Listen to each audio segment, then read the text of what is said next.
Screen पर चल रही तस्वीर को जरा ध्यान से देखिए। यहाँ पर शर्ट पहने और गले में गमछा डाले आदमी ने अपने 2 साल के बेटे को गोद में ले रखा है। ये पिता अपनी औलाद से बेहद प्यार करता था। बेटे के जन्म होने के बाद मानो इस पिता को जीने की नई वजह मिल गई हो, लेकिन इसी पिता ने अपने जिगर के टुकड़े को ही बेच दिया। 2 साल का लड़का जिसने जिंदगी का का खा गा भी नहीं सीखा था, बेटे के लिए अभी तक सब कुछ उसके पिता थे। उसी बेटे को उसके पिता ने ही एक महिला को 20,000 रुपए में बेच दिया। देखिए आप जरा इस मासूम को, जिसको बिल्कुल भी अंदाजा नहीं है कि उसके पिता ने उसका ही सौदा कर दिया। लेकिन सवाल यह है कि जब पिता अपने बेटे से बेहद प्यार करता था तो उसने फिर उसे क्यों बेचा, और इस दौरान बच्ची की माँ कहाँ थी, उसने क्यों कुछ नहीं बोला। जब आप इन सवालों के जवाब जान लेंगे तो आपके पैरों तले जमीन खिसक जाएगी। कहते हैं गरीबी इंसान की वो दुखती नस है जो उसे हर बार दर्द कर ये एहसास दिलाती है कि तेरी समाज में कितनी हैसियत है। बार बार अमीरों के अहंकार का साया गरीबों पर इस तरह हावी होता है कि जिससे गरीब उस साये में छिपकर ही अपना सारा जीवन गुजार देते हैं। कुछ ऐसी ही कहानी उत्तर प्रदेश के कुशीनगर के रहने वाले हरेश पटेल की है। गरीबी के चलते ही इसने अपने 2 साल के बेटे को बेचने का फैसला किया। दरअसल हरेश की पत्नी लक्ष्मीना देवी की डिलीवरी हुई थी, जिसके लिए हरेश ने पत्नी को अस्पताल में भर्ती कराया था। कुशलतापूर्वक लक्ष्मीना ने बच्चे को जन्म दिया। ये इन पति पत्नी का छठा बच्चा था। बच्चे के जन्म होने के बाद जब हरेश के पास अस्पताल की फीस का भुगतान करने में 4,000 रुपए कम पड़ गए तो अस्पताल के कर्मचारियों ने माँ और नवजात को जाने नहीं दिया और कहा कि पहले पूरा पेमेंट करो और पत्नी और बच्चे को ले जाओ। इसी बीच हरेश को एक महिला मिली जिसने उसके 5वें नंबर के बच्चे को गोद लेने की बात कही। महिला ने कहा कि भोला यादव नाम का आदमी तुम्हारे बच्चे के बदले 20,000 रुपए देगा। अब गरीबी का मारा हरेश मरता क्या ना करता।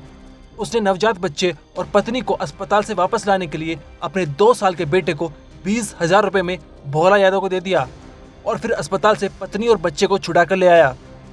बुरी में हम अपन लड़का के बेच के अपन औरत छोड़ौले बनी हैं। हम लड़का ही बद्री पटेल के तार औरत कहाँ रह छोड़ौले बड़ो और डगदरी में भर्ती रही है। वो लड़का के पैदाशी रहा था। अब वही हम बंधक में रही है तो कितना रुपया में 4,000 रुपया में छोड़ा के लिए नहीं है। कितना में लेकर बेचले बड़ो 20,000 में। इसके बाद जब पत्नी को घर पर 5वें नंबर का बच्चा नहीं दिखा तो वो परेशान हो गई, जिसके चलते हरेश ने पत्नी से बेबसी की पीड़ा साझा की। गांव में बच्चा बेचने की बात फैली तो एक सिपाही हरेश के घर बाइक से पहुंचा। हरेश ने गांव वालों को बताया कि सिपाही ने बच्चा बेचने के मामले में कार्रवाई की धौंस देकर 5,000 रुपए ले लिए। सिपाही की इस करतूत की चर्चा संज्ञान में आने के बाद एसपी ने सिपाही को लाइन हाजिर कर दिया। बच्चा बेचने की सूचना पर डीएम उमेश मिश्रा और एसपी संतोष कुमार मिश्रा मौके पर पहुंच गए। जैसा कि डीएम साहब ने बताया कि एक फर्जी गोदनामा के आधार पर बच्चा दिया गया था। इसमें मौके पे आके हमारे और डीएम साहब के द्वारा जांच किया गया। इसमें त्वरित कार्रवाई करते हुए बच्चे को सकुशल, रात में जब भी सूचना प्राप्त हुई तो पूरी रात अभियान चला के बच्चे को सकुशल बरामद करा लिया गया है। उनके पिता को सौंप भी दिया गया है और साथ ही साथ इस मामले में मुकदमा पंजीकृत करवाकर 5 लोगों को अभी तक पकड़ लिया गया है।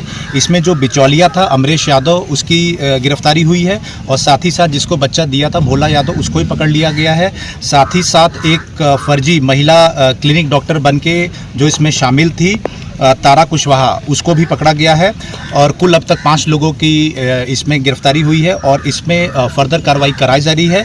इसमें एक सिपाही का भी नाम आया था, उसको भी तत्काल कार्रवाई करते हुए उसको भी लाइन हाजिर किया गया है। जांच उपरांत और कार्रवाई की जाएगी और समस्त प्रकरण में हमारे सीओ तमकुहीराज और भी फर्दर इसमें जांच करेंगे। सौदेबाजों ने पूरी तैयारी के साथ काम किया था। उन्होंने बाकायदा स्टाम्प पेपर पर हरेश पटेल से अंगूठा लगवाकर गोदनामा लिखवा लिया था। साथ ही